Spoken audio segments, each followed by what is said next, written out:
kulanti wanaagsan daawadayaal meel walba ay joogtaan kuna soo dhawaada wararka Dash Somali TV qodobada aad ku daawan doontaan waxaa ka mid ah ra'iisul wasaare Xamse oo ku eedeeyay siyaasiyiinta mucaaradka in ay isku dayeen afgembi dowladda federaalka Soomaaliya oo ciidamo iyo gaadiid dagaal u dhigtay guryaha ay degan yihiin siyaasiyiinta mucaaradka maamulka Jubbaland oo shaaca ka qaaday in la xisaabtami doono cid kasta ay isku dayday in ay geysatay shirqoolkii lagu dili lahaa siyaasiyiinta mucaaradka ah gudoomiyaha golaha shacabka ee baarlamaanka Soomaaliya oo booqday saldhigga Wardhiigle halkaas oo shalay ka dhacay dagaal u dhaxeeyay ciidamada taabacsan siyaasiyiinta mucaaradka ah iyo ciidamada dowladda federaalka Soomaaliya wararka caalamkana waxa aad ku daawan doontaan Israa'iil oo duqeyn ku dishay in ka badan 80 ruux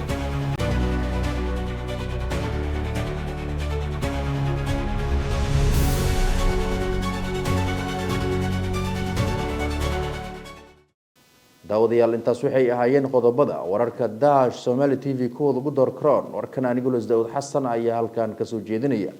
aynu ka horeynay ra'iisul wasaaraha xukuumadda federaalka Soomaaliya Xamse Cabdi Barre ayaa ku eedeeyay siyaasiyiinta mucaaradka ah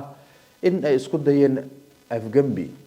ra'iisul wasaare Xamse ayaa isagoo ka hadlayay weerarkii shalay ka dhacay magaalada Muqdisho waxa uu sheegay in uu ahaa mid lagu khalkhalgelinayay amniga magaalada caasimadda ee Muqdisho waxaana uu ku eedeeyay golaha samata bixinta in ay ka dambeeyeen arintaasi waxa magaalada laga waday falal ku sifaysan fawda abuur kicin dadweyne iska horkeenka hay'adaha dawladda iyo shacabka aflagaadada madaxda qaranka iyo ku tumashada sharciga iyo xeerarka dalka falalkaas lidiga ku ah amniga xasiloonida iyo u hoggaansanaanta sharciga waxaa caasimadda ka waday garab ka mid ah qolada la magac baxday samata bixinta ayaa shalay oo ay taariikhda ku beegnayd 24 bishii 9aad 2025 si cad isugu dayay in ay afgambiyaan sharciyadda iyo dawladnimada dhanka kalena Colonel Maxamed Aadan Koofi oo ka mid ah siyaasiyiinta mucaaradka ah ayaa isna waxa uu ka jawaabay hadalka ka soo yeeray ra'iisul wasaare Xamse isagoo arrimahaasi ka hadlayna waxa uu yiri waxaan u maleynayaa afgambiga inuusan micnaheeda fahmin ra'iisul wasaaruhu meesha madax Soomaaliyeed ah tagtay waxayna u tageen dad Soomaaliyeed oo meesha ku xiran oo ku dhibaataysan inay booqdaan booqashadana xaq baa loo leeyahay oo saldhigga booliiska waa meel qof kasta u furan loo siman yahay sidaan ku ogeyn mas'uul iyo madax iyo muxaafad iyo mucaaradba waxaa la rabaa inay booqan karaan dadka ku xiran caawin karaan saraakiisha la kulmi karaan mushkilada amni hadday qabaan ay ka sheegi karaan dowladda federaalka Soomaaliya ayaa ciidamo dul dhigtay wadooyinka laga galo guryaha ay degan yihiin siyaasiyiinta mucaaradka ah dowladda federaalka Soomaaliya ayaa gaadiid iyo ciidamo aad u tiro badan hor dhigtay guriga uu magaalada Muqdisho ka degan yahay ra'iisul wasaarihii hore ee Soomaaliya Maxamed Xuseen Roble ra'iisul wasaare hore Roble oo degan nawaaxiga garoonka diyaaradaha aadan cadde ee magaalada Muqdisho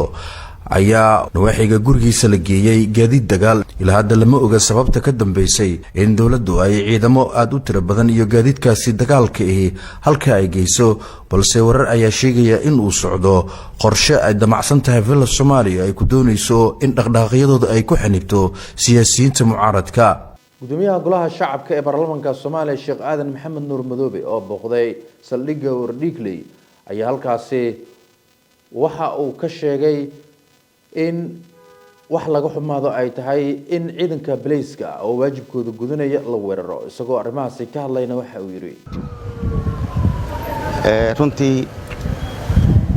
meeshan maanta waxaan u soo gaaray inaan booqdo dhacdadii meeshan shalay ka dhacday oo runtii shacabka Soomaaliyeed iyo ummadda Soomaaliyeed madax iyo maaragtay dhammaan ay ka xumaadeen oo lama falaanka ahayd inaan soo booqdo wixii meeshan ka dhacay si aan xoogaal dhab u noqdo in kastoo runtii warbixin badan la soo siiyay haddana indhahayga inaan ku arkaan u imid marka hore waxaan u mahadcelinayaa ciidanka booliska Soomaaliyeed oo uu sareeyo oo maaragtay shalayna dhax fadhiyay taliyaha ciidanka booliska Soomaaliyeed taliyaha qaybta taliyaha saldhiga shalay doorka maaragtay ay ka qaateen deganaanshaha leh dawladnimada leh ixtiraamka maaragtay iyo unxitaanka wadaqashada maaragtay ay muujiyeen yani hataa wixii meeshan ka dhigi lahaa si deganaansha iyo maaragtay yani qorshadoodii iyo maaragtay mas'uuliyadoodii lagu badbaaday inta badan waa ugu mahadcelinaya iyo dhacdadii markii hore dhacday odaygii Soomaaliyeed oo si xadgudub ah oo aan ku haboonayn maaragtay dhalinyaro maaragtay xadgudub ku sameeyeen yani talaabada ay ka qaadeen isla markii dadka qaladka galayna maaragtay yani intay soo qabqateen cadaalad u gudbiyeen yani xaalad u dejiyeen waa ugu mahadcelinaya Jubbaland